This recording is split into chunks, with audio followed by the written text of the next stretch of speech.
அஸ்ஸலாமு அலைக்கும் வரஹ்மத்துல்லாஹி வபரகாத்துஹு. கண்ணியத்திற்குரிய எல்லாம் வல்ல அல்லாஹு ஜல்ல ஷானஹு தஆலாவின் நல்லடியார்களே, புனிதமிக்க ரமலான் மாதத்தின் 2வது நாளிலே நாம் எல்லாம் இங்கே குழுமியிருக்கிறோம். மாறும் உலகில் மாறாத இஸ்லாம் என்ற தலைப்புடைய பொருள் என்ன, எந்த பொருளில் இந்த தலைப்பை நாம் அணுக இருக்கிறோம் என்பதை நேற்றைய தினம் உங்களுக்கு நாம் தெளிவுபடுத்தினோம். அதாவது எல்லா சித்தாந்தங்களுமே மாறித்தான் ஆக வேண்டும் என்ற நிலையில் இருக்கும் பொழுது இஸ்லாம் மார்க்கம் மாத்திரம்தான் எந்த மாறுதலும் தேவையில்லை என்ற அளவில் முழுமை பெற்றதாக இருக்கிறது. இதுதான் மாறாத இஸ்லாம் என்பதனுடைய பொருள் என்பதை நேற்றைய தினம் நம்ம விளக்கணும். அப்போ இஸ்லாம் மார்க்கம் எந்த மாறுதலும் தேவையில்லை என்று சொல்கிறோமே, ஏன் மாறுதல் தேவையில்லை என்று சொன்னால் அதற்கு பல காரணங்கள் இருக்கிறது. முதலாவதாக ஒரு காரணத்தை எடுத்துக்கொள்வதாக இருந்தால், ஒரு விஷயம் எப்போ மாறணும்னு நமக்கு தோணும், அது சாத்தியமில்லை, இது நடத்த முடியாது, இது கஷ்டமாக இருக்கிறது, இந்த சித்தாந்த உலகத்தில் இருந்தால் நமக்கு சிரமமாக இருக்கும் என்ற நிலை வரும் பொழுது தான் அதை விட்டு வேறு ஒன்று மாறுவோம். நம்ம ஒரு தொழில் செய்கிறோம், நமக்கே அது செய்ய முடியலை, கஷ்டமாக இருந்தால் வேறு ஒன்றுக்கு மாறிடுவோம். நம்ம ஒரு நிறுவனத்தில் வேலை பார்க்குறோம், அவங்க கொடுக்குற வேலை ரொம்ப சிரமமாக இருக்கிறது என்று சொன்னால் கம்மியான வேலை தர்ற இடம் ஏதாவது இருக்குதா என்று நம்ம தேடி போவோம். அப்போ நம்ம சக்திக்கு மீறி சில செய்திகள் சம்பவங்கள் நடக்கும் பொழுது அதிலிருந்து நம்ம விடுபடணும்னு விரும்புவோம். அதே மாதிரி தான் இப்போ இஸ்லாமியங்கிற மார்க்கத்தை விட்டு நம்ம மாறுவதாக இருந்தால், இந்த மார்க்கம் உங்களுக்கு சக்திக்கு மீறி செய்ய சொல்லி ஏதாவது உத்தரவு போடுகிறதா, இந்த மார்க்கத்தினுடைய எந்த ஒரு சட்டமாவது மனிதனுடைய சக்திக்கு அப்பாற்பட்டதாக இருக்குமையானால் இதை மாற்றி தான் ஆகணும் என்று சொல்வதில் நியாயம் இருக்கும். எந்த அறிவுஜீவிகள் கேட்டாலும் அதுக்கு நம்மள்ட்ட ஆன்சர் பண்ண முடியாத நிலைமை ஏற்படும். இஸ்லாம் மார்க்கத்தை பொறுத்த வரைக்கும் அது எப்படிப்பட்ட ஒரு சிறந்த சித்தாந்தத்தை தன்னகத்தை வைத்திருக்கிறது என்று சொன்னால், ஒரு காலத்திலும் ஒரு மாறுதலும் தேவையில்லாத அளவுக்கு அடிப்படையான சில கோட்பாடுகளை உருவாக்கி அதன் கீழே தான் இதனுடைய சட்டங்கள்லாம் இருக்கிறது. அதில் முதலாவதாக நம்ம எடுத்துக்கொண்ட விஷயம், இந்த மார்க்கம் கடைப்பிடிப்பதற்கு சிரமமானது இல்லை. எல்லா நேரத்திலையும் இதை கடைப்பிடிக்கலாம், எந்த காலத்திலையும் கடைப்பிடிக்கலாம், எந்த நிலையில் உள்ளவர்களும் கடைப்பிடிக்கலாம், ஆரோக்கியமாக இருக்கிறவர்களும் கடைப்பிடிக்கலாம், நோயாளிகளாக இருந்தாலும் அவர்கள் கடைப்பிடிக்கலாம், செல்வந்தர்களும் இதை கடைப்பிடிக்க முடியும், ஏழைகளும் கடைப்பிடிக்க முடியும், ஆண்களும் கடைப்பிடிக்க முடியும், பெண்களும் கடைப்பிடிக்க முடியும். இப்படி எல்லா தரப்பு மக்களுமே இதை கடைப்பிடிப்பதற்கு ஏற்ற வகையில் ஒரு விரிந்து கொடுக்கக்கூடிய ஒரு சித்தாந்தமாக இந்த மார்க்கம் நமக்கு தரப்பட்டிருக்கிறது. அல்லாஹ் திருமறையில் சொல்லி காட்டுகிறான், ஒலானு கல்லிஃபு நஃப்சன் இல்லா உசாஹா. இந்த மார்க்கத்தை பற்றி அல்லாஹ் சொல்லக்கூடிய ஒரு முக்கியமான கோட்பாடு இது. எந்த ஒரு ஆத்மாவையும் அதன் சக்திக்கு மீறி நாம் சிரமப்படுத்த மாட்டோம். அதே நேரத்தில் வலதைனா கிதாபுன் யன்திகு பில் ஹக், சத்தியத்தை பேசக்கூடிய ஒரு பதிவேடு எண்ணத்தில் இருக்கிறது. எல்லாம் தெரிஞ்சு தான் வச்சிருக்கிறேன், நீங்கள் செய்கிற விஷயங்கள்லாம் குறித்து தான் வச்சிருக்கிறேன், ஆனாலும் சக்திக்கு மேலே சிரமப்படுத்த மாட்டேன். அல்லாஹ் என்ன சொல்கிறான்னு கேட்டால், நீங்கள் கொஞ்சம் முன்னப்பட தான் நடக்கிறீங்க, நீங்கள் முழுசாக யாரும் செய்கிறது கிடையாது, எந்த சட்டத்தையும் 100% நீங்கள் கடைப்பிடிக்க முடியாது, எந்த கோட்பாட்டிலையும் ஏதாவது கோளாறு வச்சுக்கிட்டு தான் இருக்கிறீங்க. கொடுக்கல் வாங்கலாக இருந்தாலும் சரி, வேறு குடும்ப வாழ்க்கையாக இருந்தாலும் சரி, மனிதர்களுக்கு செய்கிற பிரச்சனையாக இருந்தாலும் சரி, அல்லாஹ்வுக்கு செய்கிற வணக்கமாக இருந்தாலும் சரி, யாரும் 100 இல்லை, யாருமே 100 இல்லை. அதுதான் நல்லா சொல்லி காட்டுறான். எல்லாம் என்கிட்ட பதிவு இருக்குது, நீங்கள் சரியில்லை தான், ஆனால் நான் என்ன முடிவு எடுத்து வைத்திருக்கிறேன் என்று சொன்னால், லானு கல்லிஃபு நஃப்சன் இல்லா உசாஹா, எந்த ஆத்மாவையும் அதன் சக்திக்கு மேல் நாம் சிரமப்படுத்த மாட்டோம். வலதைனா கிதாபுன் யன்திகு பில் ஹக், நம்மிடத்தில் அனைத்தையும் சத்தியத்தை பேசுகிற ஒரு பதிவேடு இருக்கிறது. வஹும் லா யுலமூன், யாருக்கு நம்ம அநீதி செய்ய மாட்டோம் என்று அல்லாஹ் சொல்கிறான். இது 23வது அத்தியாயத்தில் 62வது வசனத்தில் சொல்கிறான். இதில் என்ன சொல்ல வர்றான், நீங்கள் சரியாக நடக்கிறேன்னு நான் தெரிஞ்சுக்கிட்டே தான் நான் தானே உங்களை படைச்சிருக்கிறேன். உங்களுடைய பலவீனம் எனக்கு தானே தெரியும், நீங்கள் என்ன மாதிரி இருப்பீங்க, உங்களுடைய மனசு எப்படிலாம் உங்களை தூண்டும், உங்களை எப்படியெல்லாம் தடுமாற வைக்கும், எல்லாம் எனக்கு தெரிகிற காரணத்தினால தான் எல்லாத்தையும் ரெக்கார்டு தனியாக வைத்திருக்கிறேன். ஆனால் உங்கள் சக்திக்கு உட்பட்டு தான் எந்த சட்டத்தையும் நான் உங்களுக்கு தந்திருக்கிறேன். இஸ்லாத்தினுடைய எந்த சட்டமும் இது நமக்கு முடியாது. சில லேசான கூட சில ஒரு முடியாது, திமுருக்காக முடியாததாக இருக்கும். சில ஆளுக்கு இருப்பாங்க, இந்த ஃபோனை எடுக்க மாட்டேன், இது முடியாதா, முடியும் எடுக்க மாட்டேங்கிறான். அப்படி வேணால் சில பேருக்கு பிடிக்காமல் இருக்கும்.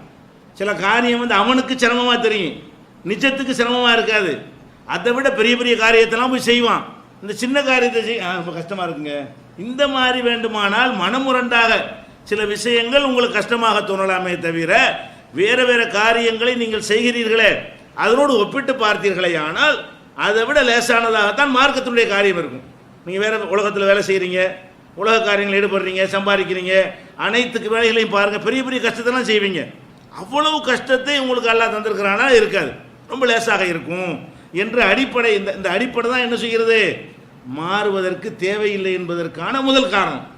முதல் காரணம் என்ன, உங்களை கஷ்டப்படுறோமா, சிரமப்படுத்துகிறோமா, ஏழாவது தந்திருக்கிறோமா, இதை விட்டுட்டு இன்னொரு லேசானது நீங்கள் ஓட போறியா என்ற அடிப்படையில் அல்லாஹ் ரப்புல் ஆலமீன் சொல்லி காட்டுகிறான். அதே மாதிரி வந்து இப்போ நம்ம அல்லாஹ்வை பயப்படுவது தான் அடிப்படை. ஒரு இஸ்லாத்தினுடைய அடிப்படை எதில் அமைந்திருக்கிறது, அல்லாஹ்வை தக்வா, இறைவனை அஞ்ச வேண்டும். இந்த ஒன்றுக்குள்ள முழு இஸ்லாமும் இருக்கிறது. அல்லாஹ்வை அஞ்ச வேண்டும் என்ற அந்த ஒரு ஆர்டருக்குள்ளே தான் நம்முடைய வணக்க வழிபாடு எல்லாம் கரெக்டாக இருப்பது. அது ஒன்றில் தான் இருக்கிறது. அல்லாஹ் அஞ்சிட்டோன்னு சொன்னால் எல்லாம் சரியாயிரும். நம்முடைய கல்யாணங்கிற மாதிரி எல்லாமே கரெக்டாவதற்கு என்ன வேணும், அல்லாஹ்வுடைய அச்சம் வேணும். அதை பற்றி எல்லாம் பேசும்போது கூட எப்படி சொல்கிறான்னு கேட்டால், ஃபத்தகுல்லாஹ மஸ்ததாத்தும், இயன்ற அளவுக்கு அல்லாஹ் பயப்படும். பயப்படுறது மனசு சம்பந்தப்பட்டது தானே, அது அவனுக்கு தெரியும். ஒழுங்காக பயப்பட மாட்டோம்னு 100% எவனும் இருக்க மாட்டான். 100% அல்லாஹ் பயப்படுறவன் இருக்கவே மாட்டாங்கிறதுனால தான் அல்லாஹ் எப்படி சொல்லி காட்டுறான், எந்த மனுஷனாக இருந்தாலும் அல்லாஹ் பயப்படவும் செய்வான், பயப்படாமல் இருப்பான். அப்படி தான் இருக்கிறான். அல்லாஹ் பயப்படுற மாதிரி இருக்கு பார்த்தோம்னு சொன்னான், அதே நேரத்தில் பயப்படாமல் இருப்பாங்க. தொழுகையில் வந்து நிற்பான், அல்லாஹ் பயப்படுற மாதிரி தெரியும், அங்கே போய் கலப்படம் பண்ணுவான், பயப்படாத மாதிரி தெரியும். தொழுகிறவன் தான் என்ன செய்வான், இங்கே நோன்பு வைப்பான், கல்யாணத்தில் வரதட்சணை வாங்குவான். வரதட்சணை வாங்குறத பார்த்தா பயப்படல மாதிரி தெரியுது, இவனுக்கு அல்லாஹ்வுடைய பயம் இல்லைங்கிற மாதிரி தெரியுது. நோன்பு வைக்கிறத பார்த்தா பயப்படுறாங்கிற மாதிரி தெரியுது. நோன்புலாம் வைக்கிறானே அல்லாஹ்வுடைய பயம் இருக்குது, வரதட்சணை வாங்குறானே பயம் இல்லை. இப்படி தான் நம்ம இருக்கிறோம். அதிகமான மனிதர்கள் எப்படி இருக்கிறோம், பயந்து பயப்படாமையும் 100% அல்லாஹ்வுக்கு பயப்படக்கூடியவர்களாக நம்ம இருக்கவே இல்லை. அதுக்கு தான் அல்லாஹ் என்ன சொல்கிறான், என்னை பயப்படுறதுல கூட உன்னை நான் கஷ்டப்படுத்துகிறேன்னா, ஃபத்தகுல்லாஹ மஸ்ததாத்தும், இயன்ற அளவுக்கு பயப்படும்.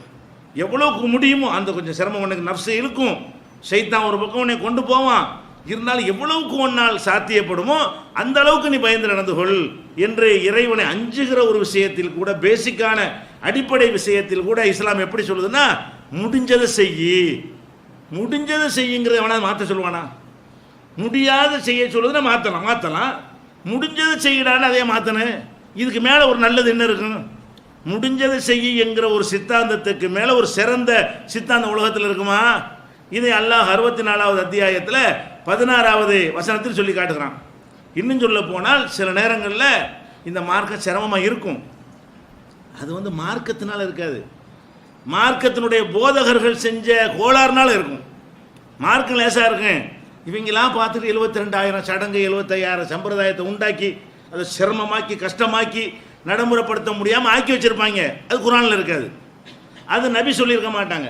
அப்போ அல்லாஹ்வும் ரசூலும் சொல்லாமல் சிலதை நாமளாக உண்டாக்கிட்டோமே, அதனால வேண்டுமானால் இது சிரமமாக இருக்கும், அது மாறத்தான் வேணும். அது அல்லாஹ் தந்தது இல்லை. எது மாறனே, எது சிரமமாக நாம் ஆக்கி கொண்டோமோ அதெல்லாம் மாற்றிடுவோம். அல்லாஹ் எப்படி ரசூல் ஸல்லல்லாஹு அலைஹி என்ன சொல்கிறாங்க, இன்னத்தீன யுஸ்ருன், தீன் லேசானது, மார்க்கம் என்பது ரொம்ப லேசு. உலகு சாத்த தீன அகதுன் இல்லா கலபகு, எவன் தீனை கஷ்டமாக அவனை ஆக்கி கொள்கிறானோ, நான் வந்து தீனை லேசாக்கி தந்திருக்கிறேன், எவன் தீனை அவனா கஷ்டமாக்கி கொள்கிறானோ இல்லா கலபகு, அவனை அது ஜெயித்து விடும். அவனுக்கு அவன் தோற்று போயிடுவான், அவனுக்கு ஜெயிக்க முடியாது, அவன் தோல்வியை தழுவுவான். இப்போ வந்து உதாரணமாக இறைவனுக்காக நம்ம நேரங்களை காலங்களை அர்ப்பணிக்கணும். ஒன்றரை வருஷத்துக்கு அல்லாஹ்வுடைய பாதையில் போண்டா, இது யார் சொன்ன உன்னைய?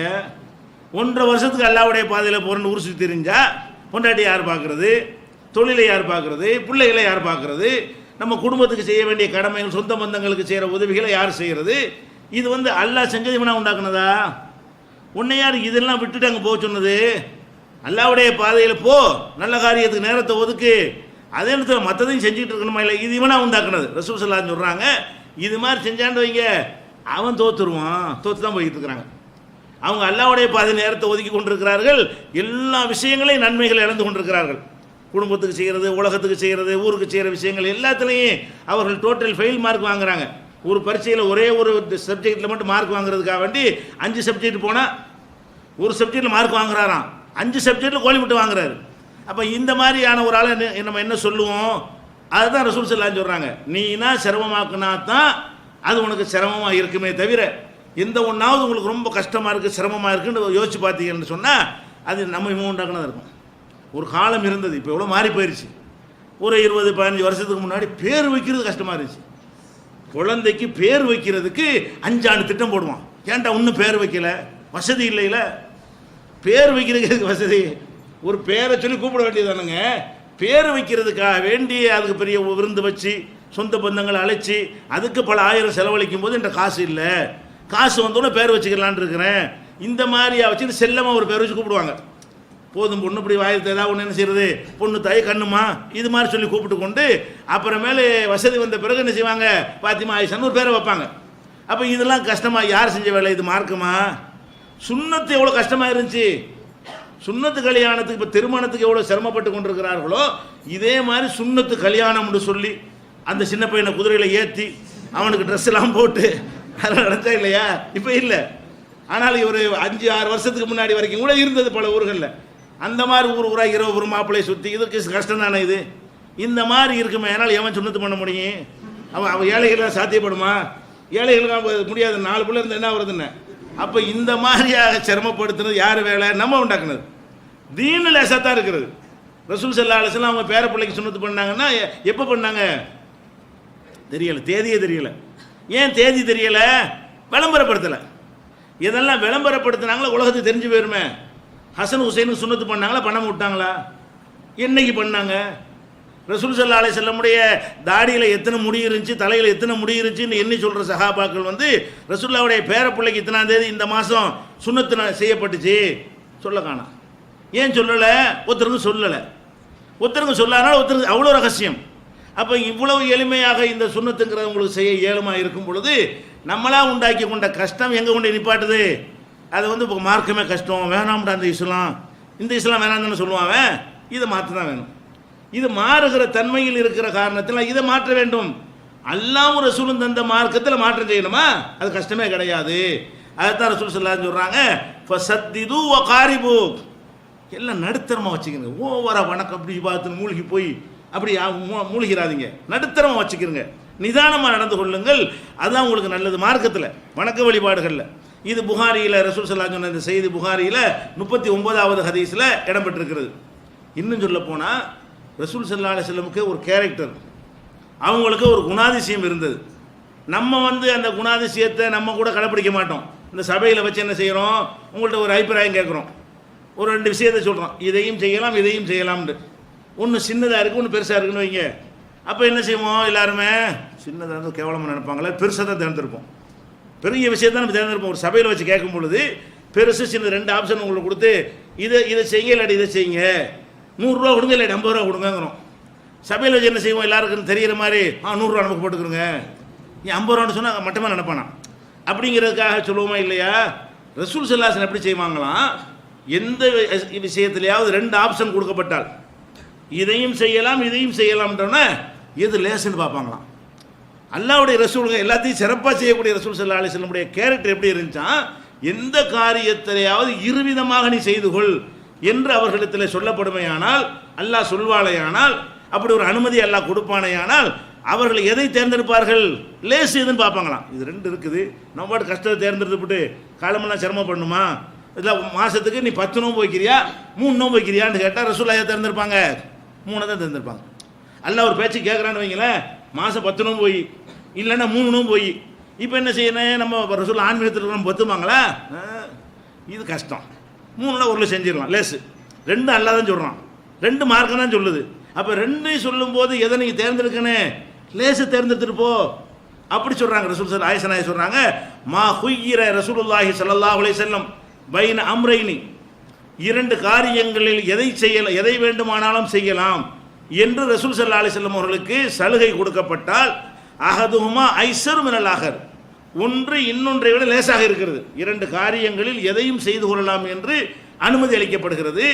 அந்த இரண்டில் ஒன்று லேசாக இருக்கிறது, ஒன்று கொஞ்சம் சிரமமாக இருக்கிறது. இப்படி இருக்குமையானால் இல்லக்தார ஐசரகுமா, ரெண்டில் எது லேசு என்று பார்த்து இதை நான் செஞ்சுக்கிறேன், அது வேணான்றாங்க. ஏன்? நமக்கு முன்மாதிரியாக இருக்கிறாங்க. அவங்க செஞ்ச மார்க்கமாயிருமே. நம்மகிட்ட எவ்வளோ கேட்பா நட்டு கொடுத்து தேர்ந்தெடுக்க சொல்லுவான். அல்லாஹ்வுடைய ரசூல் வழியாக தான் சட்டமே வரப்போகுது. அவங்க வேண்டாம் காலமெல்லாம் கூட நோன்பு வைப்பாங்க. இதை ரெண்டில் ஒன்று தேர்ந்தெடுத்து இதான் நல்லதுன்னு அறிவிச்சிட்டு போயிட்டாங்கன்னா நம்ம எல்லாரும் கஷ்டப்படுவோம்.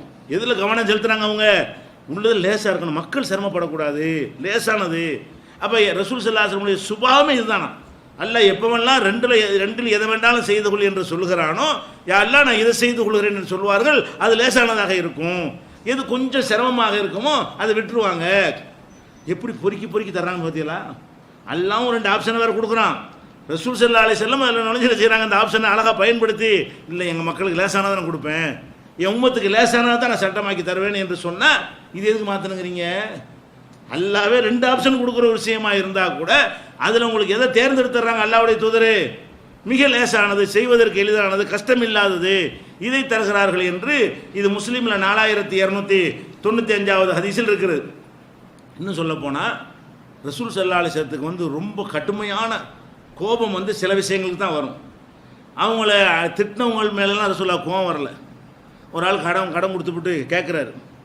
ரசூலுல்லாஹ் கடன் வாங்கிட்டாங்க. கடன் கொடுத்தவருக்கு அந்த டயத்தில் கொடுக்க முடியலை, அது எல்லாருக்கும் ஏற்படும். அப்போ அவர் சத்தம் போட்டு பேசுகிறார். எந்தளவுக்கு என்ன சத்தம் என்ன பேசுனாலும் தெரியல, சஹாபாக்கள் அறிவிக்கலை. ஆனால் சஹாபாக்கள் அவர் அடிக்கிறதுக்கு போகிறாங்க. இப்போ என்ன பேசணும் விளைவிக்கலாம், சஹாபாக்கள் அவர் அடித்து போடலாமா என்று கேட்குற அளவுக்கு அவருடைய பேச்சு கொடுத்த கடனை திருப்பி கேட்குறது கடுமையாக இருக்குது. அதுவும் சொந்தத்துக்கு ரசூலுல்லாஹ் கடன் வாங்க மாட்டாங்க, விளைவிக்கணும். சொந்தத்துக்கு வாங்கின கடன் இல்லை இது. ஏன்னா திருப்பி கொடுத்தது பைத்துல் மால் தான் கொடுத்தாங்க. அது பைத்துல் மாலில் யாருக்கா ஒரு ஏழைக்கு கொடுக்க வேண்டியிருக்கும், இந்தாப்பா நீ கொடுத்துட்டு போ என்று கொடுத்த காரணத்தினால தான் அதை திருப்பி செலுத்தினது கூட பைத்துல் மால்னு செலுத்தினாங்க. கவசத்தை வைத்து கோதுமை வாங்கினாங்களே, அது சொந்தத்துக்கு வாங்கின கடன். அந்த மாதிரி உணவுகளை அடமானம் வைத்து சிலர் வாங்கியிருப்பார்கள். மற்ற கடன்கள் எல்லாம் பொது காரியத்தை வாங்கினது. அவர் கொஞ்சம் நாகரிகம் தெரியாமல் என்ன திட்டுறாரு. அப்போ இதுக்கு சஹாபாக்கள் கோபம் வருது, ரசூலுல்லாஹ் கோபம் வரல. என்ன செஞ்சாங்க? தாவுஹு, அந்தால விடுங்க, முதல்ல இன்னலி சாஹிபில் ஹக்கு மகாலன், கடன் கொடுத்தவனுக்கு பேசுகிற உரிமை இருக்கு, நான் வாங்கிட்டேன்ல, அந்தால கொடுத்துட்டார்ல, கொடுத்தவர் பேசினாயே செய்வார், உடியா கோபம் வருதா? இது கோபம் வரும். ஒருத்தன் கொடுத்த கடனை திருப்பி கேட்கும்போது சரி எப்படா வாங்கணும்னு கேட்குற அளவுக்குலாம் அவன் போயிடுவோம். நான் வாங்கணும் உன்ட்ட கடனை அப்படி தானே சொல்லுவோம். கொடுத்த திருப்பி கேட்டான்னு சொன்னால் இந்த ரேஞ்சுக்கெல்லாம் மனுஷன் மாறிடுறான். அல்லாஹ்வுடைய ரசூல் கோபம் கூட படலை. என்ன சொல்கிறாங்க? அவர் பேசுகிறது கரெக்டுங்கிறாங்க. இன்னை கடுமையாக பேசுகிறாரு, அது கரெக்டு. ஏன் மிஸ்டேக் என்கிட்ட இருக்குது. அவர் குறித்த நேரத்தில் அவர் யாருக்கு வாக்குறுதி கொடுத்துட்டு வந்தாரோ, இதை வாங்கி என்ன தேவை அவருக்கு இருக்குது, அவருக்கு தானே தெரியும், கொடுத்தவர் தான் தெரியும். அவர் வழியில் சொல்லுகிறார் என்று சொன்னால் வேதனையில் நான் அதை கேட்டுக்கொள்ளணுமே தவிர நான் என்ன செய்ய மாட்டேன், கோவப்பட மாட்டேன் என்று விட்டுருங்க, நல்லா திட்டிட்டு போகட்டும். அப்புறம் கூப்பிட்டு உனக்கு என்ன பார்க்கணும், இந்த மாதிரி ஒரு ஒட்டகம் வாங்கினீங்க, அதை கொடுங்கப்பா. இல்லை அந்த ஒட்டகத்தில் கொஞ்சம் பெரிய ஒட்டகம் தான் இருக்குது, அதையாவது கொடுங்க. அவருக்கு கொடுக்குறேன்னு அழகாக திருப்பி கொடுக்கணும். அவர் 4 வயசு ஒட்டகத்தை கொடுத்தா நீங்கள் 5 வயசு ஒட்டகத்தை திருப்பி கொடுங்க என்று ரசூல் ஸல்லல்லாஹு அலைஹி வஸல்லம் திருப்பி கொடுக்க சொன்னாங்க. கோபமே வரல. இது கோபம் வரல. அதே மாதிரி ஒரு பிரயாணத்தில் போயிட்டு இருக்கிறாங்க. ரசூல் ஸல்லல்லாஹு அலைஹி வஸல்லம் துண்டு தானே மேலே போச்சிருப்பாங்க, சட்டையெல்லாம் அப்போ கிடையாது. ஒரு 2 சட்டை வச்சுருப்பாங்க. பெரும்பாலும் ட்ரெஸ்ஸு என்ன, ஒரு போர்வை தான். அப்போ போய்கிட்டு இருக்கும்போது ஒரு கிராமவாசி என்ன செய்கிறாரு, துண்டை பிடிச்சி இழுக்கிறார். இழுத்து எனக்கு கொடு, நீ அரசாங்கம் நடத்துறீங்கள, அல்லாஹ் உனக்கு கொடுத்துருக்குறாள், அது கொடு, எனக்கும் கொடு, நான் உன் காசை கேட்கல, அல்லாஹ் உனக்கு தந்திருக்கிறாள், அதை கொடுன்னு கேட்குறாரு. கேட்குற முறையே நாகரிகமாக இல்லை. துண்டை பிடிச்சி இழுத்து கேட்குறாரு. முகமெல்லாம் முதுகுலாம் அப்படி செவந்து போயிடுது. இந்த துண்டு இழுத்த இழுப்பில் துண்ணை பட்டு துணியாக போட்டிருப்பாங்க, முரட்டு சாக்கு மாதிரி இருக்குங்க அந்த கால துணிமணிகள்லாம். அதை போட்டு இழுத்தா என்ன ஆகும், ரசூலுல்லாஹ்வுடைய மேனியெல்லாம் அப்படி கன்றி போய் விட்டது. அவ்வளவு கோவப்பட்டு செய்யும்போது எப்படி கேட்குறாரு, முகமதே எனக்கு நீ கொடு, நான் கஷ்டப்படுறேன், உன் காசை கேட்கல, அல்லாஹ் உனக்கு தந்திருக்கிறான் அரசாங்கத்தில் உள்ள போன அதைத்தான் கேட்குறேன். இது கோவம் வரணுமா இல்லையா? உனக்கு என்ன வேணும் கொடுங்கப்பா அப்படி சொன்னாங்களே தவிர என்ன வரல, கோவம் வரல. ஆனால் பாருங்கள், இதுக்கெல்லாமா கோவப்படுவாங்கன்னு நினைக்கும். இது கோவப்படுறாங்க. எது கோவப்படுறாங்க? என்ன செய்கிறாங்க, மக்களுக்கு சொல்கிறாங்க, இது அமரகும் மினல் அமாலி பிமா யுத்தீகூன், உங்களுக்கு இயன்றதை செய்யுங்கள் என்று தான் ரசூல் ஸல்லல்லாஹு அலைஹி வஸல்லம் மக்கள் கட்டளையிடுவார்கள். அப்போ அங்கேருந்து மக்கள் கேட்குறாங்க, இன்னா லஸ்னாக்க ஹை அத்திக்க யார சொல்லலாம், அல்லாஹ்வுடைய தூதரே நீங்கள் லேசான செய்யுங்க நீங்கள் சொல்கிறீங்க, உங்களுக்கு சரியாக இருக்கலாம். ஏன் உங்களுடைய பாவங்கள் எல்லாம் மன்னிச்சு தான், கொஞ்சம் செஞ்சால் கூட போதும். முன்பாவத்தையும் எல்லாம் மன்னிச்சுவிட்டான், பிந்தின பாவத்தையும் மன்னிச்சுட்டான். நீங்கள் ஏதோ 10க்கு 2 செஞ்சால் போதும். ஏன் எல்லாம் முன்னாடி பாஸ் ஆக்கிட்டான் உங்களை. இதை வச்சு மார்க் போட வேண்டிய தேவையில்லை. முன்பாவத்தை மன்னிச்சு பின்பாவத்தையும் மன்னிச்சு நீங்கள் பாஸ் ஆகிட்டீங்க ஏற்கனவே. உங்களுக்கு அது சரியாக வரும், எங்களுக்கு சரியாக வருமானு கேட்குறாரு. ரசூல் ஸல்லல்லாஹு சொல்கிறாங்க, ஏன்றதை செய்யுங்கப்பாங்கிறாங்க. பேசாமல் கேட்டு போகணுமா இல்லையா?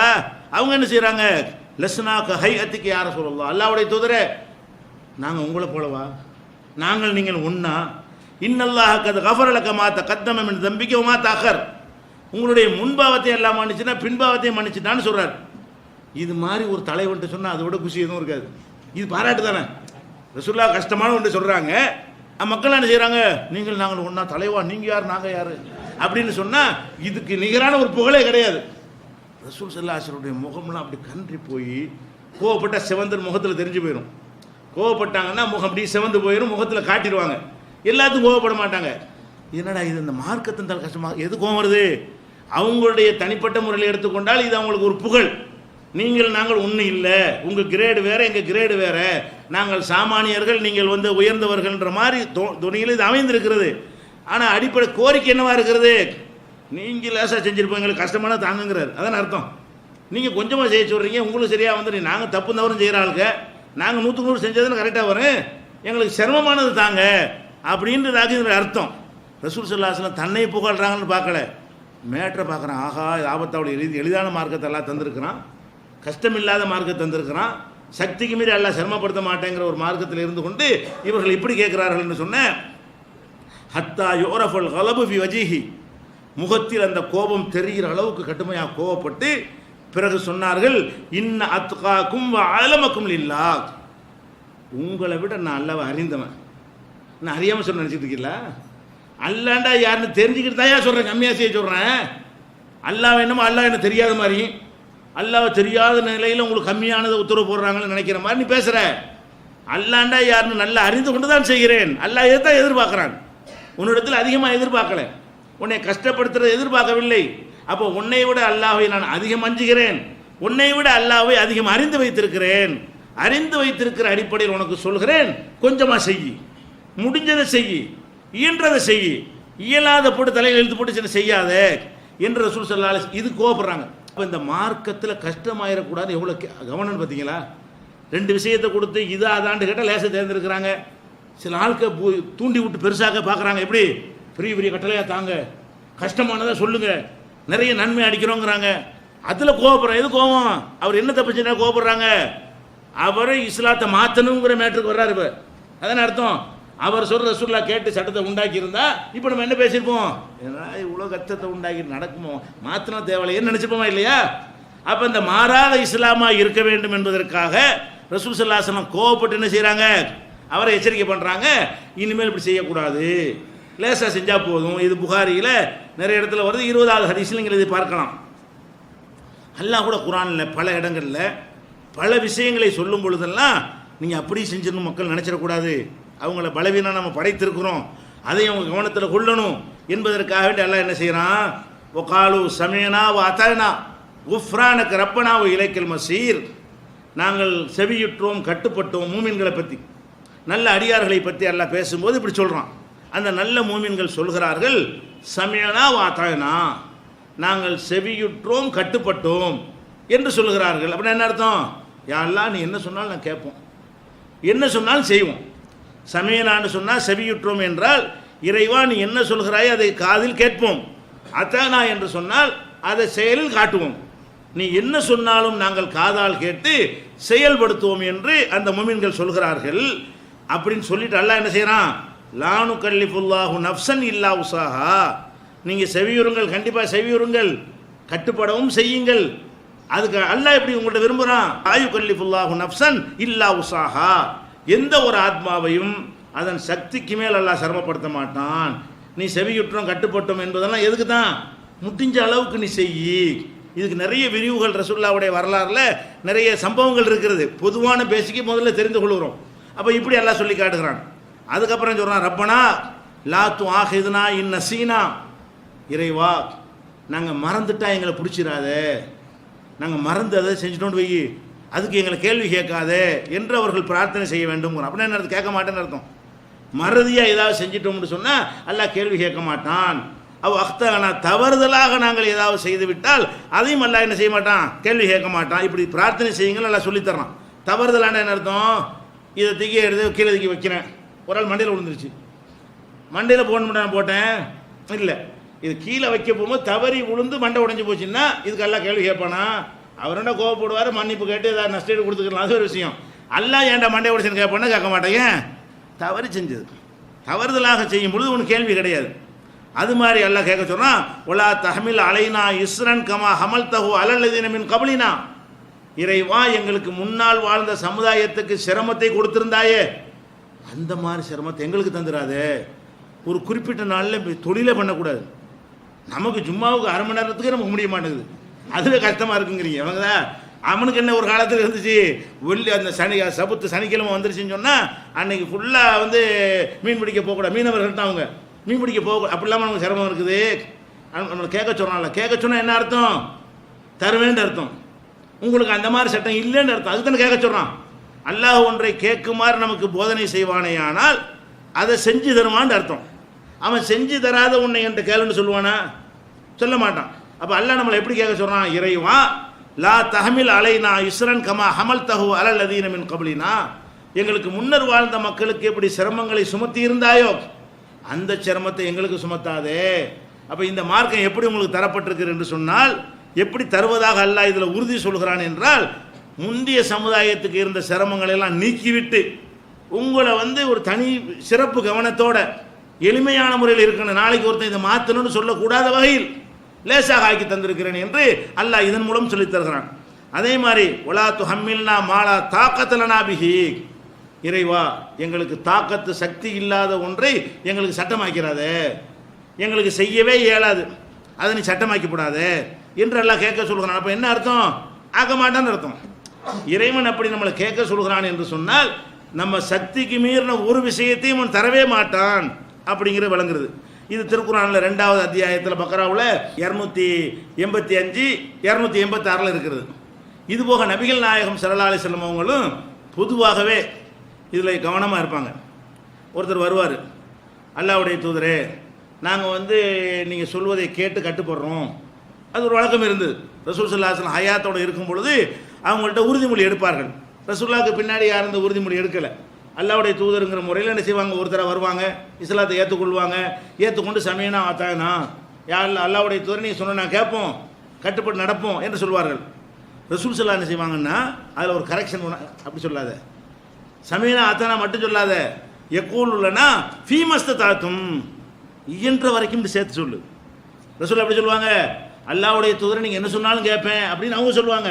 அப்படி சொல்லாத, இயன்ற வரைக்கும் நீங்கள் சொல்வதை கேட்பேன்னு சொல்லு, இயலாட்டி கேட்க தேவையில்லை. உனக்கு இயலுமாக இருந்தால்தான் நான் சொல்கிறத கேட்கணுமே தவிர, இயலாட்ட ரசூலாட்ட உறுதிமொழி கொடுத்துட்டோமே 100 ஆடு அறுத்து பலியிடுவதாக நீங்கள் நேர்ச்சி பண்ணிட்டு பிச்சைக்காரனா என்ன பண்ணுவீங்க, என்ன எப்படி கொடுக்குறது, விட்டுற வேண்டியதுதான்.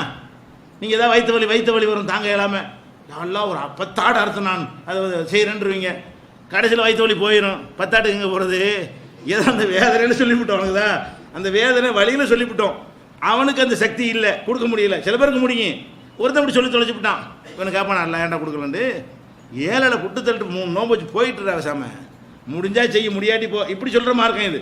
அப்போ அதுதான் அல்லாஹ் சொல்ல ரசூல் ஸல்லல்லாஹு என்ன செய்வாங்கன்னு கேட்டால், இதா பாயா ஆனா ரசூலுல்லாஹி ஸல்லல்லாஹு அலைஹி வஸல்லம் அல சம்இ வல் குத்தா, அல்லாஹ்வுடைய ரசூல்கிட்ட போய் நாங்கள் செவி ஏற்கிறோம், கட்டுப்படுகிறோம், உங்கள் சொல்ல கேட்டு நடக்கிறோம் என்று நாங்கள் பையத்து உறுதிமொழி எடுத்தால், யக்கூலுலனா அவங்க எங்களுக்கு சொல்வார்கள், ஃபீமஸ்த தாத்தும் உங்களுக்கு இயலுமான வரை செய்யுங்கள். எந்த வார்த்தை சேர்ப்பாங்க, 100% கிடையாதுப்பா, முடிஞ்ச அளவுக்கு செய், நான் சொல்வதை முடிஞ்ச அளவுக்கு கடைப்பிடிக்க பாரு, 7 விட்டுட்டு போ. இது எதுக்குங்க மாற்றணும், எது மாற்றணும், 7வது எனக்கு திணிக்கிறாங்க, செய்ய முடியாத ஒன்று சட்டமாக்குறாங்க, பெரிய கஷ்டமாக இருக்கிறது, எப்படா இதில் தப்பிப்போம், அப்படி இருந்தால் மாற்று. இங்கே எப்படி இருக்கு மார்க்கம், ஏன்டா செய், ஏலாட்டி விட்டு போய்கிட்டே இருப்பா. ஃபீமஸ்த தாத்தும்னு ரசூலுல்லாஹ் கரெக்ஷன் பண்ணுறாங்க. இது புகாரியில் 7202வது ஹதீஸில் இருக்கிறது. அதே மாதிரி ஜரீர் இப்னு அப்துல்லாங்கிற ஒரு சஹாபி சொல்கிறாங்க, பாயத்துன் நபிய ஸல்லல்லாஹு அலைஹி வஸல்லம் அல்லாஹ்வுடைய ரசூல்கிட்ட அல சம்இ வ தா, உங்கள் சொல்ல கேட்டு நடக்கிறோம் என்று நான் பையத்து செய்தேன். அப்போ விளக்கணனே, அப்போ ரசூல் ஸல்லல்லாஹு அலைஹி எனக்கு திருத்தி கொடுத்தார்கள். நான் சொன்னது இது மட்டும் தான் சொன்னேன், உங்கள் சொல்ல கேட்டு நடப்பேன். ரசூலுல்லாஹ் எனக்கு திருத்தி தந்தார்கள். ஃபீ மஸ்ததாத்து, எனக்கு முடிந்த வரைன்னு சேர்த்து எனக்கு திருப்பி சொல்லு. உங்கள் சொல்ல கேட்பேன் இவர் சொல்கிறாரு, அப்படி சொல்லக்கூடாது. உங்கள் சொல்ல கேட்பேன், எனக்கு முடிஞ்ச வரை என்று சேர்த்து சொல்லு என்று கரெக்ஷன் பண்ணுறாங்க. ஃபீ மஸ்ததாத்து, எனக்கு முடிஞ்ச வரை செய்வேன் என்று அவங்களே கரெக்ஷன் பண்ணி தந்தார், திருத்தி தந்தார்கள் என்று புகாரியில் 7204வது ஹதீஸில் இருக்கிறது. அதே மாதிரி பொதுவாகவும் ரசூல் ஸல்லல்லாஹு அலைஹி சொன்னாங்க, இதா அமர்த்துக்கும் பி அம்ரின், உங்களுக்கு நான் ஒரு கட்டளை இட்டால், ஏதாச்சும் ஒரு கட்டளை இட்டேனே ஆனால் ஃபஅத்து மின்ஹு மஸ்ததாத்தும், முடிஞ்ச அளவுக்கு செய்யுங்க.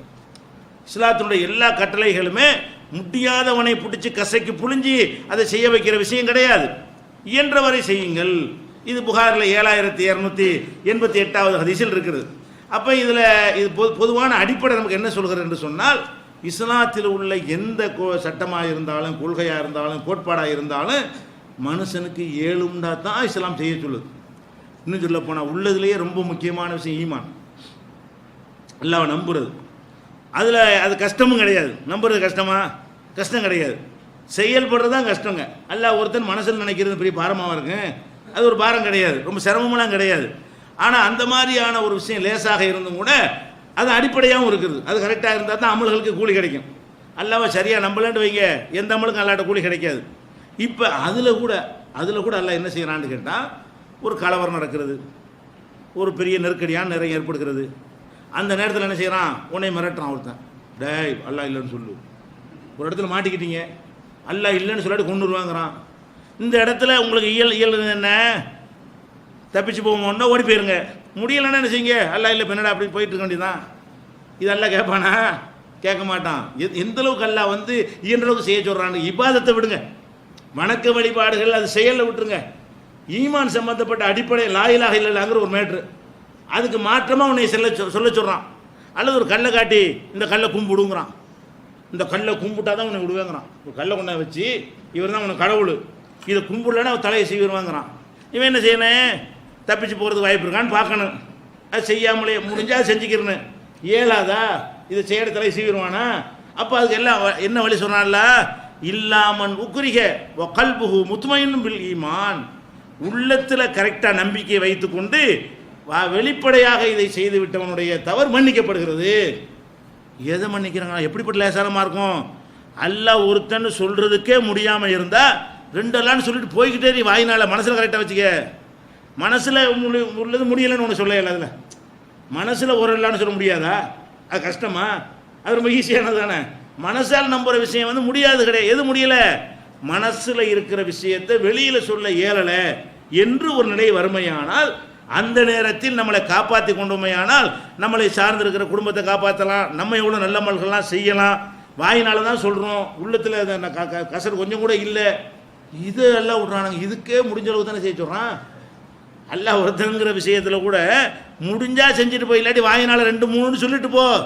கல் தான் கடவுள்னு சொன்னால் தான் விடுவானா, சொல்லிட்டு போ. இது நான் கேள்வியாக கேட்பேன். ஆனால் அதையும் தாண்டி நான் செத்தாலும் ஜாவேண்டு உறுதியாக இருந்தால் அது கூடுதல் தரஜா.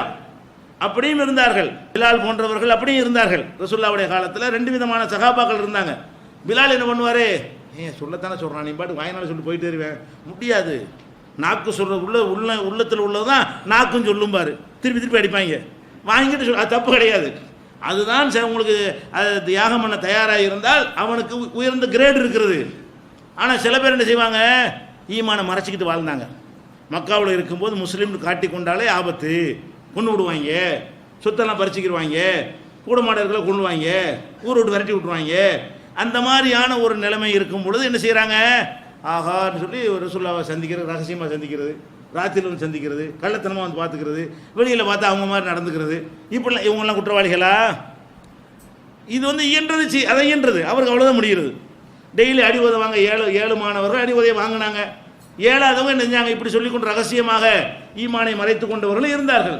ஏன் அப்படி மூசா நபி காலத்தில் ஒருத்தர் இருந்தார், அல்லாஹ் சொல்ல தானே செய்கிறான். மூமின் ஒரு சூறா இருக்கு இல்லையா, அதில் மூசா நபி காலத்தில் ஒருத்தர் ஈமான் கொண்டார்.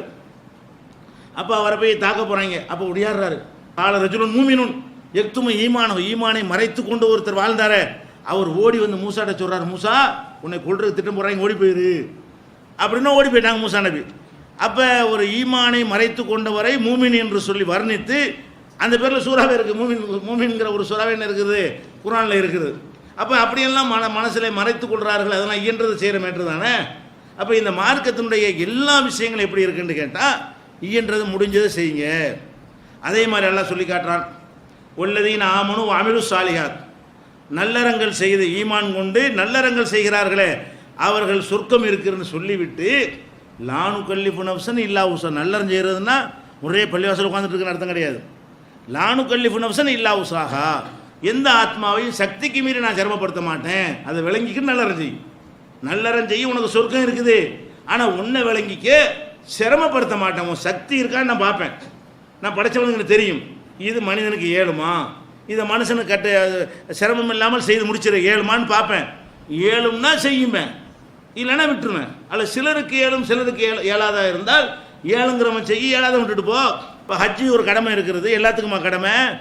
ஒலில்லாஹி அலன்னாசி ஹஜ்ஜுல் பைத்தி மனிஸ்தத்தா இலைஹி சபீலா, அல்லாஹ்வுக்காக ஹஜ்ஜி செய்வது மனிதனுக்கு கடமை அப்படின்னு நல்லா முடிக்கல.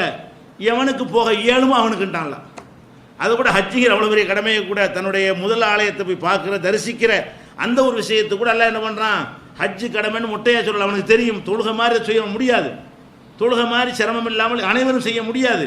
இது சிலருக்கு தான் சாத்தியமாகும், சிலருக்கு சாத்தியம் இருக்காது. அப்போ அதுக்கு என்ன வார்த்தையெல்லாம் போடுறான், ஹஜ்ஜு கடமை தான். யாருக்கு, மனிஸ்தத்தா இலைஹி சபீலா, சென்று வர யாருக்கு சக்தி இருக்கிறதோ அவனுக்கு கடமை. சக்தி இல்லைன்னா ஏன்டா போகணும் கேட்பானா? இல்லை, கேட்க மாட்டான். ஹஜ்ஜு செய்யாதவரெல்லாம் அதில் கொஸ்டின் பண்ணுவானா?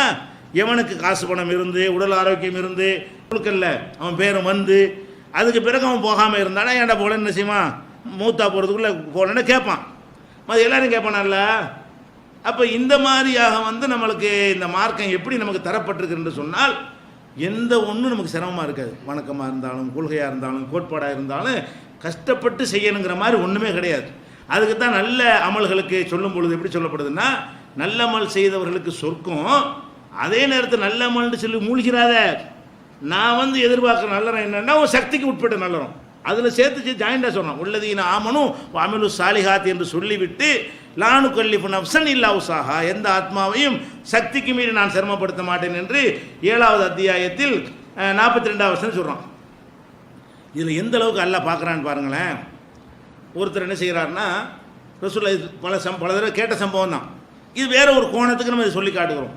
இப்போ ரசூலுல்லாஹ் நோன்பு வைத்து கொண்டு என்ன செய்கிறார், ரமலான் மாதத்தில் நோன்பு வச்சுட்டு பகல் நேரத்தில் மனைவியோடு சேர்ந்துடுறாரு, தாம்பத்தியத்தில் ஈடுபட்டுறாரு. நோன்பு முறிஞ்சு போயிடும். ஆனால் வேணுமென்று இந்த நோன்பை முறித்ததற்காக வேண்டி இவருக்குரிய சட்டம் என்ன, வேணும்னு நோன்பை முறித்தார்களே ஆனால் அப்போ 60 நோன்பு வைக்கணும்.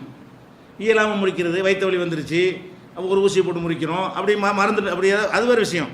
வேணும்னு நோன்புன்னு தெரிந்து கொண்டு வேண்டும் என்று இந்த மாதிரி தாம்பத்தியத்தில் பகல் நேரத்தில் ஈடுபட்டு நோன்பை முறித்தார்களே ஆனால் அதுக்கு பரிகாரம் என்ன, 60 நாள் நோன்பு வைக்கணும். அப்போ ஒரு ஆள் வர்றார், அல்லாஹ்வுடைய தூதரே வக்கத்து அலா இம்ராத்தி அனசாயிமுன், நான் நோன்பு வைத்து கொண்டு நான் மனைவியோடு கூடிவிட்டேன், பகல் நேரத்தில் கூடிவிட்டேன். அப்போ ரசூல் ஸல்லல்லாஹு அலைஹி செய்கிறாங்க, அதுக்குரிய சட்டத்தை சொல்கிறாங்க. இப்போ ஹல் தஜது ரகபத்தன் தூத்தி குஹா, ஒரு அடிமையை விடுதலை செய்ய வேண்டி இருக்கிறது, நீ வச்சதுக்கு உன்ட்ட அடிமை இருக்குதான்னு கேட்குறாங்க. நோன்பை வச்சுட்டு வேணும்னு முறித்தார்களே ஆனால், ஃபர்லான ரமலான் நோன்பை வைத்து விட்டு வேண்டுமென்று அதை இந்த மாதிரி செய்து முறித்து விட்டார்களே ஆனால் அதுக்கு அவங்க என்ன பிராயச்சித்தம் செய்யணும், ஒரு அடிமையை விடுதலை செய்யணும். இந்த காலத்தில் இல்லை, அந்த காலத்தில் அடிமைன்னு ஒன்று இருந்தது, ஆனால் இவர்கிட்ட இல்லை. அதுதான் கேட்குறாங்க, ஹல் தஜிது ரகபத்தன் தூத்தி குஹா, விடுதலை செய்வதற்கு ஏற்ற அடிமை உன்னிடத்தில் இருக்கிறதா? அவர் என்ன செய்கிறாரு, இல்லையேங்கிறாரு. அப்போ ரசூல் அடுத்து கேட்குறாங்க, ஹல் தஸ்தீவு அன் தசூம ஷஹரைனி முத்ததாபியேனி, அப்படின்னா 2 மாதம் தொடர்ச்சியாக நோன்பு வைக்க ஏழுமான்னு கேட்குறாங்க. அவர்கிட்ட கேட்குறாங்க, அதெல்லாம் முடியாதுங்கிறாரு. இது முடியாதுன்னு சொல்லவே இல்லை. பார்த்தா ஏன், அவர் இந்த திடகாத்திரமான ஒரு ஆளாக இருக்க போய் தான் பகலில் இந்த மாதிரி பண்ணிவிட்டார். கிழமன கிடையாது, தள்ளாத வயசான ஆளா, அவர் செஞ்ச காரியமே காட்டுது ஆள் ஒரு ஸ்ட்ராங்கான ஆள். உனக்குதா நோம்பை வைத்துக்கொண்டு பகல் நேரத்தில் இப்படி பண்ணிட்டாருன்னு சொன்னால் உடல் ரீதியாக அவர் அப்படி ஒரு கிளம்பணும் அந்த மாதிரியான ஒரு ஆள்லாம் கிடையாது, அதில் விளங்குறது. ஆனால் அவர் என்ன முடியாதுன்னு சொல்கிறாருன்னா, ஃபிசிக்கலாக அவர் சொல்லலை, ஒரு நாளுக்கு இந்த பாடாக இருக்குது, அது நாளைக்கு அதுதான் முடியாதுங்கிறாரு. அவருடைய முடியாதுக்கு அர்த்தம் என்ன நமக்கு விளங்குதில்ல. அவர் ரமலான் நோன்பு வச்சுட்டு பகல் நேரத்தில் இப்படி செஞ்சுட்டார், அது ரமலான் நோன்பு. அதை கூட விட்டுட்டு அவர் செஞ்சுட்டாருன்னு சொன்னாலேயே இவர் கொஞ்சம் கூடுதலான ஆசை உணர்வு உள்ளவராக இருக்கிறாரு. ஒரு ரமலான் அளவுக்கு ஒரு மாதம் கட்டுப்படுத்தலாமே தவிர மேற்கொண்டு 2 மாதமாக நான் என்ன போகிறது, நான் கெட்டு போயிடுவேன், எனக்கு அதான் சொல்கிறாரு. உடல் ரீதியாக ஏழாதுங்கிற அர்த்தம் தராது இது. அப்படியான ஆள் அவர் கிடையாது. இளைஞராக இருக்க போய் தான் இப்படிலாம் நடந்திருக்கிறது. அப்போ ரசூலுல்லாஹ் என்ன கேட்குறாங்க, ஹல் தஸ்ததீவு அன் தசூம ஷஹரைனி முத்ததாபியைனி, அப்படின்னா அடிமை இல்லையா அவங்ககிட்ட 2 மாதம் தொடர்ச்சி அது கண்டினியூவாக வைக்கணுங்க. 10 நாளாக அப்படி வைக்கக்கூடாது. 10 நாள் நோம்பு அப்புறம் 10 நாள் விடுறது அப்படிலாம் கூடாது, வரிசையாக வைக்கணும். அதுவும் அப்படி தான் அந்த அதுக்குரிய பரிகாரம் இருக்குது. அப்போ கண்டினியூவாக தொடர்ச்சியாக 2 மாதங்கள் நோன்பு வைப்பியா, 7 மாதம் கேட்குறாங்க. 7 மாதம் தான் கேட்குறாங்க. காலலாம் அதெல்லாம் இயலாது.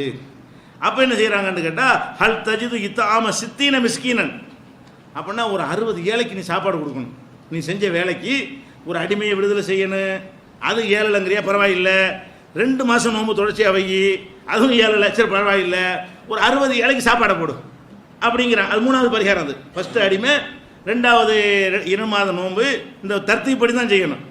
முதல்ல இதுக்கு முயற்சி பண்ணணும், இல்லாட்டி 2வது முயற்சி பண்ணணும், அதுவும் இல்லாட்டி 3வது முயற்சி பண்ணணும். இவர் 2 இல்லை 3வது கேட்குறாங்க. அப்போ கேட்டவொன்னே என்ன செய்கிறாருன்னா, அதுவும் இல்லைங்கிறார். அதெல்லாம் முடியாது, 60 ஏழைக்கு நாயக ஒரு சாப்பாடுங்கிறார். அப்போ ரசூல் என்ன செய்கிறான்னு கேட்டால், மக்கள்லாம் சொல்லி இவர் ஒரு பாவம் செஞ்சிட்டாரு, அதுக்கு பரிகாரம் செய்யணும், அவற்றை இல்லைங்கிறாரு. இந்த 3 தான் இருக்குது பரிகாரம், உங்களால் ஏண்ட உதவிகளை செய்யுங்க அப்படிங்கிறாங்க. மக்கள்லாம் என்ன செய்கிறாங்க, அவங்க ஒரு கலெக்ஷன் பண்ணி ஒரு மூட்டையை கொண்டாந்து வைக்கிறாங்க. 60 ஏழைக்கு தேவையான அளவு 60 ஏழைக்கு சாப்பாடு கொடுக்குற அளவுக்கு அது சேர்ந்து போச்சுன்னு வைங்களேன். இப்போ ஆளுக்கு 50 ரூபா கொடுத்து 60 சாப்பாடு கொடுக்கலாம்ல. உங்கள்கிட்ட வந்து ஒரு ஆளுக்கு 50 ரூபா கொடுத்தீங்கன்னா 60 பேர் 60 ரூபா சாப்பாடு கொடுத்துடலாம். அந்த மாதிரி விஷயம் தானே. அப்படி கொண்டாந்து கூட்டை கொடுக்குறாங்க. கொடுத்து இந்த அருக்கு கொண்டை இல்லைண்ட இதை கொண்டை ஏழைக்கு கொடு அப்படிங்கிறாங்க ரசூல் ஸல்லல்லாஹு அலைஹி வஸல்லம். உன்ட்ட 60 ஏழைக்கு நீ சாப்பாடு கொடுக்கணுமா இல்லையா, உங்கள்கிட்ட வசதி இல்லையே, இது கொடுன்றாங்க. அவர் என்ன செய்கிறாருன்னா, அந்த மனுஷன் சொல்கிறாரு, ஆலா அப்கரமின்னி யாரை சொல்லலாம், என்னை விட ஏழைக்கா கொடுக்க சொல்றிய, நான் தானே உள்ளதில் ஏழை. அவர் சொன்னார், ஏழைக்கு கொடுக்குறீங்கள, ஊரில் நான் தான் பெரிய ஏழை, நீங்கள் நானே பெரிய ஏழையாக இருக்கும் பொழுது அதை விட ஏழைக்கு நான் எங்கே கொண்டே கொடுப்பேன், இந்த மதீனாவுடைய நகரத்துக்குள்ளே எனக்கு மிஞ்சி ஒரு ஏழை கிடையாதுங்கிறார். அப்போ ரசூலுல்லாஹ் என்ன செய்கிறாங்க, கடமாய் பொருள் தெரியும்போது சிரிக்கிறாங்க. இப்போ நீங்கள் சிரித்த மாதிரி இந்த மனுஷனுடைய வாதங்களை 4 வாதம் பாருங்க, ஒன்றும் செய்யாமல் போகிறார். உங்களை தப்பையும் செஞ்சு விட்டு சரி போ, அதுவும் இல்லாமல் போச்சுங்க. எவ்வளோ பெரிய வேலை செஞ்சிருக்கா இருந்தாலும், அவ்வளோ பெரிய நோம்புக்கு ஒரு மரியாதை இல்லாமல் இவ்வளவு செஞ்சு விட்டு அடிமை விடுதலை செய்யவும் முடியலை. சரி போ, 60 ஏழைக்கு 60 நாள் தொடர்ந்து நோன்பு வைக்க முடியல, சரி போ ஏழாட்டி விடு. 60 ஏழைக்கு ஒன்று அதுவும் முடியும் போ, சரி வசூல் பண்ணி அதே செய்யணுமா இல்லையா, வசூல் பண்ணி கொடுத்தா நானே 60 நாளைக்கு சாப்பிடுக்கிறேன்னுங்கிறாரு. அவர் என்ன செய்கிறாரு, 60 ஏழைக்கு தானே கொடுக்கணும், நான் தானே ஏழை. அப்படின்னா இது சிரிக்கிறது உள்ளதில்லை. எவ்வளவு அழகான மார்க்கம்னு பாருங்க. இது ஏங்கிட்ட மாற்றணும், மனுஷனுக்கு இப்படி ஏழாவது இருக்க தானே செய்வான். இந்த மாதிரியும் செஞ்சு விட்டு ஏழாவது ஒருத்தன் இருந்தால் அவனை என்ன செய்யறதுங்கிறேன், இப்படி இருப்பானே இல்லையா. ரசூலுல்லாஹ் காலத்தில் இருந்த மாதிரி இந்த மாதிரி செஞ்சு விட்டு அவன் அன்றாடம் காட்சியாக இருப்பான், சாப்பாடுக்கு வழி இல்லாதவனாக இருப்பான். அவனுக்கு போய் இந்த 60 நாள் வைக்க முடியாது, அடிமை இப்போ கிடையாது, 60 ஏழைக்கு உணவு அளிக்கவும் முடியாது. நம்ம கொண்டு தர்மம் செய்கிறான், அவன் திங்கிற அளவுக்கு தான் இருப்பான். இதையும் போய் செய்கிறான், நம்ம அதுக்கு மேலே இருக்கிறவன் நினைப்பான். இப்படிப்பட்டவன் இருந்தானே இவனுக்கு என்ன சட்டம்னு நம்ம ஆய்வு பண்ணிகிட்டு இருக்கணும். அவ்வளோ லேசாக இருக்கிறது. ஏலாட்டி போய்கிட்டு ஒரு கப்பாராவும் இருக்குது இல்லை பார்த்தா.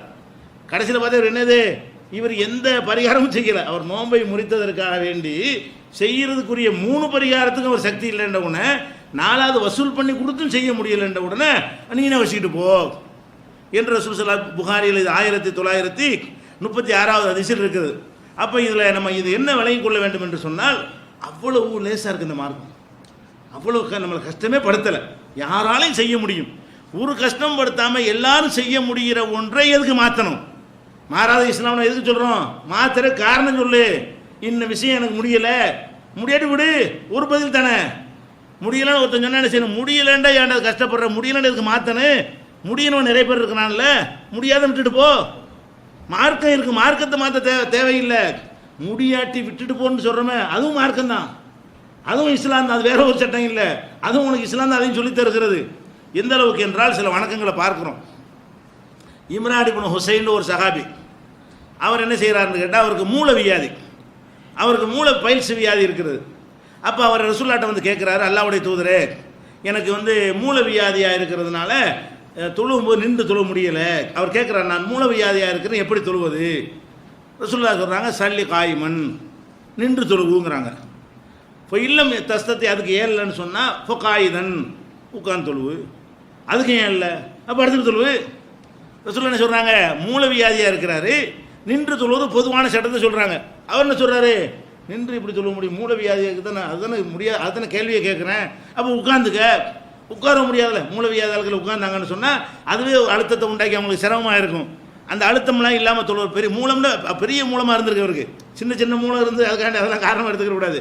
ஏழுமா ஏழலையாக தான் காரணம். மூலம் உள்ள கொடுக்கலாம் அந்த சட்டம் கிடையாது. மூலத்தில் இத்தனை வெரைட்டி வகைகள் இருக்கிறது. சில மூலம் இருக்கு, நிற்பாங்க, நடப்பாங்க, உட்காருவாங்க, எல்லாமே செய்வாங்க, அது ஒரு விஷயம். இவர் எப்படி இருந்திருக்கிறாரு, இவர் நின்று தொழ முடியாத ஒரு மூலம், உட்கார்ந்து தொழ முடியாத ஒரு மூலம், படுத்தான் தொழ முடியும், படுத்த அழுத்தம் இருக்காது இல்லையா, சரி படுத்துட்டு தொழுவு. அப்போ எப்படி மார்க்கன்னு பாருங்கள், எப்படி இதை மாற்றுறது, இதை மாற்றணும் எந்த எவன் சொல்ல முடியும் இதை. அப்போ இதை சொன்னார்கள் ரசூல் ஸல்லல்லாஹு அலைஹி சொன்னதாக புகாரியில் 1117வது ஹதீஸில் இருக்கிறது. அதே மாதிரி ஒரு அன்சாரி தோழர், மதீனாவை சேர்ந்த ஒரு தோழர், அவர் ரொம்ப பயங்கரமாக உடல் கனத்த ஒரு ஆள். ரொம்ப கனத்த ஆளுகளுக்கு எல்லா வேலையும் செய்ய முடியாது, குறிப்பாக நடக்க முடியாது. உட்கார்ந்த மணி என்ன வேலையும் செய்யலாமே தவிர அதிகமான தொலைவுக்கு நடக்கிறாங்க அவங்களுக்கு என்ன செய்யும், மேல் மூச்சு கீழ் மூச்சு வாங்க ஆரம்பித்து விடும். அப்போ ரசூல் ஸல்லல்லாஹு அலைஹி வஸல்லம் காலத்தில் வரை ஒருத்தர் இருக்கிறாரு, அவர் சொல்கிறார், அல்லாவுடைய ரசூல்ட்டு வந்து, அல்லாவுடைய தூதரே, அவரை பற்றி அந்த சஹாபி அனஸ் அறிவிக்கும் போது சொல்கிறாங்க, இப்போ கான ரஜுலன் லஹ்மன், அவர் ரொம்ப குண்டான ஒரு மனிதராக இருந்தார் அப்படின்னு சொல்கிறாங்க. அவர் என்ன சொல்கிறாருன்னு கேட்டால், இன்னி லாஸ்தி சலாத்த மாக்க, நீங்கள் மதீனாவில் இருக்கிறீங்க பள்ளியாசலில், நான் வந்து உங்களோட ஜமாத்தில் வந்து தொழுகணும், எனக்கு முடியாது, நான் இருக்கிற உடம்பை வச்சுக்கிட்டு என்ன செய்ய முடியாது, நடந்து வந்து அங்கே வந்து தொழுகிறதுக்கு எனக்கு சாத்தியப்படாது. அதனால் நீங்கள் என்ன செய்யுங்க, என் வீட்டுக்கு வாங்க, நான் ஒரு விருந்து ஏற்பாடு பண்ணுறேன், என் வீட்டில் வந்து சாப்பிடுங்க, சாப்பிட்டுட்டு ஒரு இடத்துல நீங்கள் என் வீட்டில் தொழுவுங்க, அந்த இடத்த நான் என்ன செய்கிறேன், என்னுடைய தொழுகை இடமா வாக்கி அங்கே நான் தொழுதுக்கிறேன், வீட்டில் தொழுதுக்கிறேன் அப்படிங்கிறார். என்ன கேட்குறாருன்னா, ரெண்டு விஷயம் கேட்குறாரு. ஒன்று, எனக்கு வர இயலாது, வீட்டில் தொழுவ போகிறேன், அதற்குரிய இடத்த வந்து நீங்கள் தொழுத இடமா இருக்கணும், அல்லாஹ்வுடைய ரசூல் தொழுத இடம்ன்ற அந்த ஒரு பறக்கத்தை நான் நாடுகிறேன்னு சொல்லி கேட்குறாரு. ரசூல் அதெல்லாம் வந்து அது என்னது, உடம்பு குண்டாந்து வரமாட்டீங்களோ அப்படின்லாம் கேட்கல, உடனே புறப்பட்டு போகிறாங்க. அவருக்கு பார்த்தா தெரியுது ஒரு ஆள் வெயிட்டான ஆளாக இருக்கார், வர முடியாதுன்னு தெரிஞ்சிருக்கும். அதுக்கான எல்லா குண்டும் அப்படி எடுத்துடக்கூடாது, அந்த குண்டு அப்படி இருக்குன்னு வழங்குதா. இதெல்லாம் அடிப்படை என்னன்னு கேட்டால், ஏழுமா ஏழாதாங்கிறது அவன் தான் தீர்மானிக்கணும். குண்டுன்னு என்ன செய்வான், இதில் ஒரு ஆள் குண்டாக இருப்பார், நானும் தான் குண்டு அப்படின்ற கூடாது. அது எப்படி இருக்கணும், நிஜமாக வர முடியாமல் இருக்கணும். அவர் நிஜமாக குண்டாக தான் ஒல்லியாக இருந்து கூட வர முடியாமல் இருப்பார். வர முடியாத நிலை ஒருத்தருக்கு இருக்குமே, ஆனால் அவருக்குரிய சட்டம் என்ன, வீட்டில் தொழுதுட்டு போ. அவர் வீட்டில் ரசூலுல்லாஹ் போய் அங்கீகரித்து ஊரறிய உலகறிய போய் சாப்பிட்டுவிட்டு அங்கேயே ஒரு அவர் சொன்ன இடத்துல தொழுதுவிட்டு இங்கே கூட தொழுதுக்க போ அப்படின்னு ரசூல் ஸல்லல்லாஹு திரும்பி வந்து விட்டார்கள்ங்கிறத புகாரியில் 670வது ஹதீஸ்லையும் 1179வது ஹதீஸ்லையும் பார்க்குறோம். அதே மாதிரி எவ்வளோ கஷ்டமில்லாத லேசான மார்க்கும், சக்திக்கு மீறி எல்லாம் சிரமப்படுத்த மாட்டான் என்பதற்கு இந்த இபாதத்துகளே, இபாதத்தில் மட்டுமில்லை எல்லா விஷயமும் இருக்கிறது. ஒவ்வொரு விஷயமாக நம்ம எடுத்துக்கொள்வோம். முதல்ல இபாதத்து வணக்கத்தை எடுத்துக்கொள்கிறோம். அதில் என்னென்னா, முஆத் இப்னு ஜபல் அவர்கள் என்ன செய்வாங்கன்னா, ரசூல் ஸல்லல்லாஹு அலைஹி வஸல்லம் அவங்களோட தொழுதுட்டு அவருடைய கௌமுல சமுதாயத்துக்கு போய் இமாமத் செய்வார். இங்கே வந்து மஸ்ஜித் நபவியில் ரசூலுல்லாஹ் பின்பற்றி தொழுவார். தொழுதுட்டு வேகமாக போய் அந்த ஊரில் உள்ள மக்களுக்கு என்ன செய்வார், அவர் தொழுகை நடத்துவார். அப்படி நடத்தும் பொழுது ஒரு நாள் என்ன செய்யறாரு, இஷாவை தொழுகை ஆரம்பிக்கிறார். இஷான்னா அவருக்கு இஷா இல்லை, இங்கே தான் இஷா தொழுதுட்டாரு, நபிலா தொழுவார், அது மக்கள் இஷாவை தொழுகிறாங்க. இஷாவை ஆரம்பிச்சோன்னா ஃபக்கராபில் பக்ரா, இஷாவில் பக்ராவை ஆரம்பிச்சிட்டார். பக்ரானா அது குரானில் அது பெரிய சூறா, 286 வசனம். அவ்வளோ பெரிய சூறா ஓதுறது என்ன ஆகும், அது 1 மணி நேரம் 1.5 மணி நேரம் கூட ஆகும். அந்த ரசூலுல்லாஹ் ஓதுற மாதிரி இவர் நிறுத்தி ஓதியிருந்தா 3 மணி நேரம் கூட ஆகிருக்கும், நிதானம் ஓதுறா இருந்தால். இவர் என்ன பண்ணிட்டாருன்னு கேட்டால், பக்ரா சூறாவை அலிஃப் லாம் மீம் தாலிகல் கிதாபுண்டு ஆரம்பிச்சிட்டாரு. ஆரம்பித்த உடனே பின்னாடி ஒரு ஆள் தொழுதாரா, அவர் பார்த்தாரு, இவர் பக்ராவை ஆரம்பிக்கிறாரு, ஏதாவது சின்ன சின்ன சூறாவாக இருந்தால் சீக்கிரம் முடிப்பார், நம்ம நிற்கலாம், இவ்வளோ பெரிய சூறாவை ஆரம்பிக்கிறார் என்று என்ன செய்கிறாரு, அவர் யோசித்து பார்த்துட்டு தனியாக தொழுது போயிட்டார். தொழுகையிலேருந்து கட் பண்ணி கொண்டு ஜமாத்தில் சேர்ந்தார். நீ பாட்டு தொழுது போயான்னு சொல்லி இவர் தனியாக கட் பண்ணி செல்லாம் கொடுத்து போயிட்டார். முஆத் தெரிஞ்சவனை கூப்பிட்டு கண்டிக்கிறாங்க, என்ன நீ தொழுகையில் கலந்துட்டு நீ கட் பண்ணிட்டு போறியா அப்படின்னு பின்னாடி கண்டிக்கிறாங்க. இது ரசூல் ஸல்லல்லாஹு அலைஹி வஸல்லம் இந்த கேஸ் போகுது. ரசூலுல்லாஹ் அந்த தகவல் போகுது, இந்த மாதிரி முஆத் தொழுவிச்சார், இவர் பார்த்து தொழுகை கட் பண்ணிட்டு போயிட்டாரு, அவர் முஆத் கண்டிச்சார்.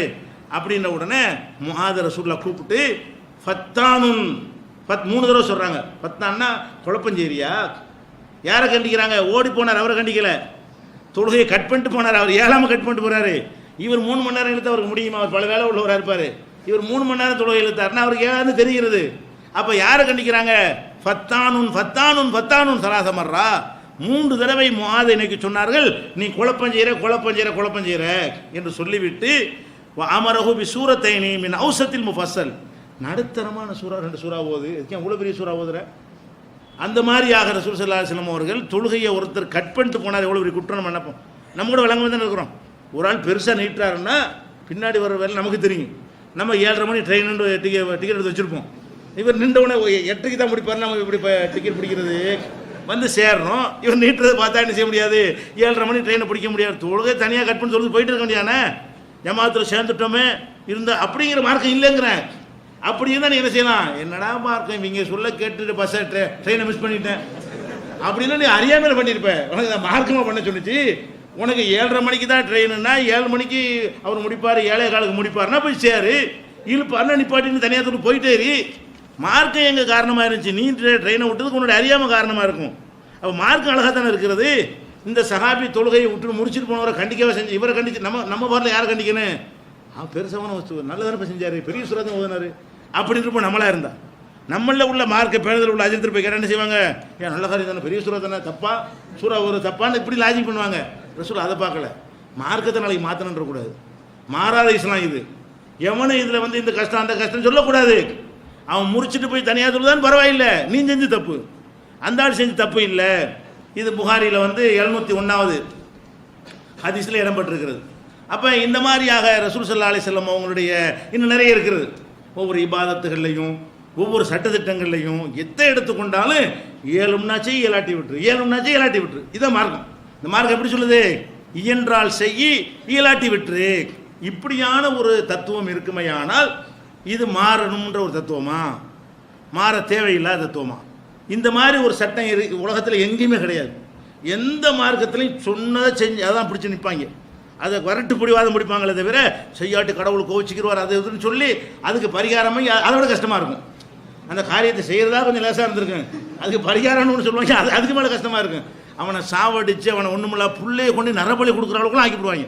பெத்த பிள்ளையை கொண்டு நரபலி கொடுக்குற அளவுக்கெல்லாம் அவன் ஆக்குறாங்களே. அந்த மாதிரியான ஒரு கொள்கை இருந்தால் கொண்டு வா மாற்றிவிடுவோம். இஸ்லாம் எப்படி இருக்கிறது? ஒரு மாற்றமும் தேவையில்லை. இது மாதிரி எவனும் சொல்ல முடியாது. ஒரு அரசாங்கத்தில் கூட இப்படி சட்டம் கிடையாது. முடிஞ்சா செய்யு சொல்ல முடியுமா? வரி கட்டுறோம், முடிஞ்சவன் கட்டு முடியாதவன் கட்டாதுன்னு ஒரு அரசாங்கம் சொல்லியிருக்கிறானா?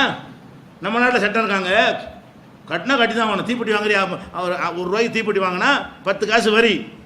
ஏழைகளாக இருந்தால் நீங்கள் 90 காசு கொடுங்க, மற்றவங்களாம் ₹1 கொடுங்கன்னு வாங்குறீங்க. எந்த பொருளை வாங்கினா 50 பேர் தான் வரி கொடுக்குறோம். மறைமுகமாக எல்லா பொருளுக்கும் வரி கட்டி கொண்டு இருக்கிறோம். அப்போ வந்து விரும்பினவங்க கூட விரும்பாதவங்க கொடுக்குற மாதிரிலாம் கிடையாது. இருக்கிறவங்க கூட இல்லாதவங்க அப்படிலாம் கிடையாது. உலகத்தில் எங்குமே இல்லை. அது மக்களுக்கு கஷ்டமாக இருக்குது. என்னடா கவர்மெண்ட் நடத்துகிறாங்க, அநியாயம் பண்ணுறாங்கன்னு கஷ்டப்படுறான். இதில் என்ன கஷ்டம்? இதில் என்ன சிரமம்? ஒரு சிரமமும் இல்லை. அப்போ இந்த மார்க்கத்தை பொறுத்த வரைக்கும் மாறுவதற்கு எந்த அவசியம் இல்லாமல் முழுமை பெற்றதாக இருக்கிறது. இது மாறுதல் தேவையில்லை என்ற இது தொடர்பான இந்த முதல் காரணத்தை எடுத்துக்கொண்டோம். இது தொடர்பான இன்னும் சில விஷயங்கள் இருக்கிறது. இன்ஷா அல்லாஹ் அதை நாளைய தினம் பார்க்கலாம். அல்லாஹ்